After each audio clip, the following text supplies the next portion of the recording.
லேர்னிங்ஸ்ன்றது stop பண்ணவே முடியாத ஒரு விஷயம். நான் ரொம்ப நாளா வந்து இத பத்தின ரிசர்ச் ஒர்க் நானா எனக்கு பர்சனலா ஒண்ணு யூஸ் பண்றேன்னா கூட, இது எதால ஆனது? இதோட அ அ ரா மெட்டீரியல்ஸ் என்ன? காம்போசிஷன்லாம் அப்படிலாம் பார்ப்பேன். இன்ஃபாக்ட் லினன் சாரிய பத்திலாம் எனக்கு தெரியாத காலம் இருந்திருக்கு. பட் என்னோட ஹஸ்பண்ட் வந்து எப்பயுமே லினன் ஷர்ட் தான் போடுவாரு. அப்போ வந்து 5000 அஃபோர்டபிள் பண்ண முடியலனாலும், அவரு 10 ஷர்ட்டுமே அப்படிதான் வச்சிருப்பாரு. ஸோ அத பார்த்து நான் இன்ஸ்பயர் ஆனேன்.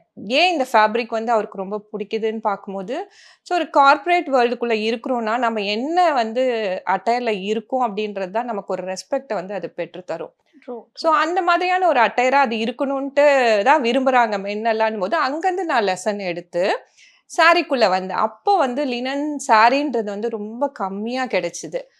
சரி லினன்னா என்னன்னு பார்க்கும்போது, அது ஒரு நேச்சுரல் ஃபேப்ரிக்கு. அது ஒரு நம்மளோட இப்போ சொல்லிட்டு இருக்கோம் இல்லையா? என்வைரன்மென்ட் ஃப்ரெண்ட்லியா இருக்கணுன்ட்டு, அதுக்கெல்லாமே சூட்டபிளான ஒரு ஃபேப்ரிக்லாம் தெரிஞ்சது.